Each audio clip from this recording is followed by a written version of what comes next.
मैं गरिमा अग्रवाल आप सभी का वंदन करती हूँ, अभिनंदन करती हूँ। आज हम आपके लिए लाए हैं एकादशी की एक बहुत ही सुंदर भोले भाले भक्त की कथा। बहुत साल पहले की बात है। एक आलसी लेकिन भोला भाला युवक था आनंद। दिन भर कोई काम नहीं करता, बस खाता ही रहता और सोए रहता।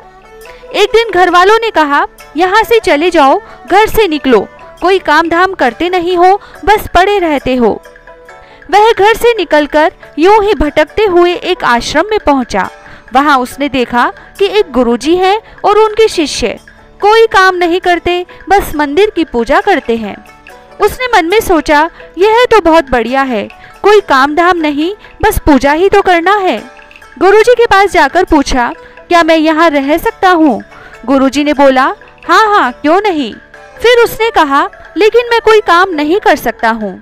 गुरुजी बोले, कोई काम नहीं करना है, बस पूजा करनी होगी। तब उसने कहा, ठीक है, वह तो मैं कर लूंगा। अब आनंद महाराज आश्रम में रहने लगे। ना कोई काम, ना कोई धाम, बस सारा दिन खाते रहो और प्रभु भक्ति में भजन गाते रहो। महीना भर हो गया। फिर एक दिन आई एकादशी। उसने रसोई में जाकर देखा, खाने की कोई तैयारी नहीं। उसने गुरुजी से पूछा, आज खाना नहीं बनेगा क्या? गुरुजी ने कहा, नहीं, आज तो एकादशी है, तुम्हारा भी उपवास है। उसने कहा कि नहीं, अगर हमने उपवास कर लिया तो कल का दिन तो हम देख ही नहीं पाएंगे। हम तो नहीं कर सकते उपवास, हमें तो भूख लगती है, आपने पहले क्यों नहीं बताया? गुरुजी ने कहा, ठीक है, तुम उपवास ना करो, पर खाना भी तुम्हारे लिए कोई और नहीं बनाएगा, तुम खुद बना लो। मरता क्या न करता। गया रसोई में।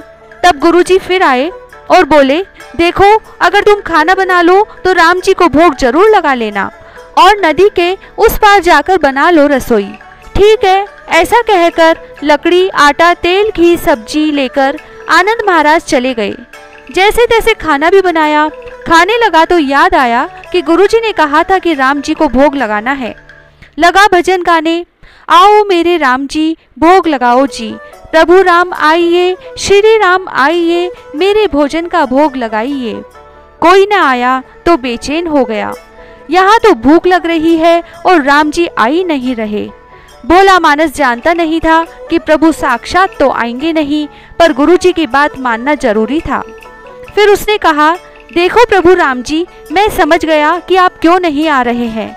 मैंने रूखा सूखा बनाया है और आपको तर माल खाने की आदत है, इसीलिए नहीं आ रहे हैं। तो सुनो प्रभु, आज वहाँ भी कुछ नहीं बना है। सबको एकादशी है, खाना हो तो यह भोग ही खा लो। श्री राम अपने भक्त की सरलता पर बहुत मुस्कुराए और माता सीता के साथ प्रकट हो गए। भक्त असमंजस में।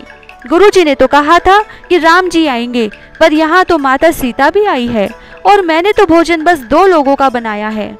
चलो कोई बात नहीं, आज इन्हें ही खिला देते हैं। बोला, प्रभु मैं भूखा रह गया, लेकिन आप दोनों को देखकर बड़ा अच्छा लग रहा है। लेकिन अगली एकादशी पर ऐसा ना करना, पहले बता देना कि कितने जने आ रहे हो, और हाँ, थोड़ा जल्दी आ जाना। राम जी उसकी बात पर बड़े मुदित हुए, प्रसाद ग्रहण कर कर चले गए। अगली एकादशी तक यह भोला मानस सब भूल गया। उसे लगा प्रभु ऐसे ही आते होंगे और प्रसाद ग्रहण करते होंगे। फिर एकादशी आई। गुरुजी से कहा, मैं चला अपना खाना बनाने, पर गुरुजी थोड़ा ज्यादा अनाज लगेगा, वहाँ 2 लोग आते हैं। गुरुजी मुस्कुराए कि भूख के मारे बावला है। ठीक है, ले जा और अनाज ले जा। अब की बार उसने 3 लोगों का खाना बनाया और फिर गुहार लगाई, प्रभु राम आइए, सीता राम आइए, मेरे भोजन का भोग लगाइए। प्रभु की महिमा भी निराली है। भक्त के साथ कौतुक करने में उन्हें बड़ा मजा आता है। इस बार वे अपने भाई लक्ष्मण, भरत, शत्रुघ्न को भी लेकर आए।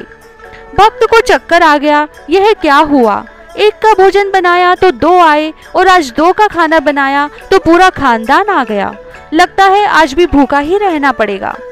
सबको भोजन लगाया और बैठे बैठे देखता रहा। अनजाने ही उसकी एक और एकादशी हो गई। फिर अगली एकादशी आने से पहले गुरुजी से कहा, गुरुजी, ये आपके प्रभु राम जी अकेले क्यों नहीं आते?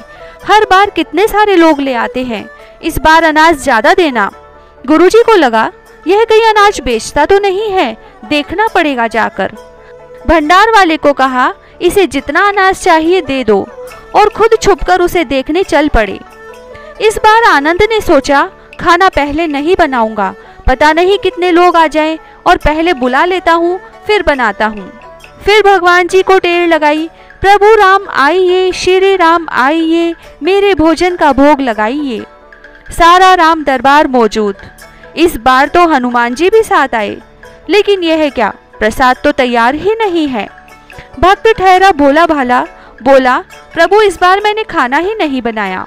प्रभु ने पूछा कि क्यों? बोला, मुझे मिलेगा तो है नहीं, फिर क्या फायदा बनाने का, आप ही बना लो और खुद ही खा लो। राम जी मुस्कुराए और सीता माता भी गदगद हो गई उसके मासूम जवाब से। लक्ष्मण जी बोले, क्या करें प्रभु? प्रभु बोले, भक्त की इच्छा है तो पूरी करनी पड़ेगी, चलो लग जाओ काम से। लक्ष्मण जी ने लकड़ी उठाई, माता सीता आटा सानने लगी। भक्त एक तरफ बैठकर देखता रहा। माता सीता रसोई बना रही थी तो कई ऋषि मुनि यक्ष गंधर्व प्रसाद लेने आने लगे। इधर गुरुजी ने देखा खाना तो बना नहीं, भक्त एक कोने में बैठा है। पूछा, बेटा क्या बात है, खाना क्यों नहीं बनाया? तो आनंद बोला, अच्छा किया गुरुजी आप आ गए, देखिए कितने लोग आते हैं प्रभु के साथ। गुरुजी बोले, मुझे तो कुछ नहीं दिख रहा तुम्हारे और अनाज के सिवा।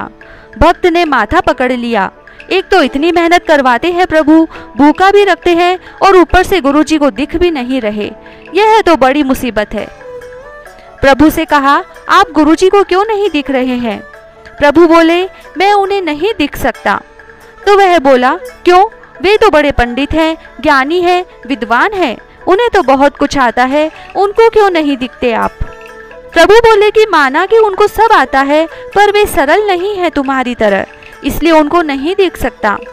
आनंद ने गुरुजी से कहा, गुरुजी प्रभु कह रहे हैं आप सरल नहीं हैं, इसीलिए आपको नहीं दिखेंगे।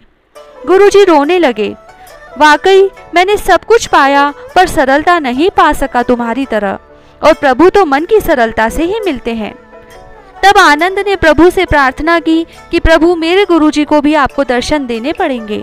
तब प्रभु प्रकट हुए और गुरुजी को भी दर्शन दिए। इस तरह एक भक्त के कहने पर प्रभु ने रसोई बनाई और उसको भोज भी कराया। जय श्री राधे।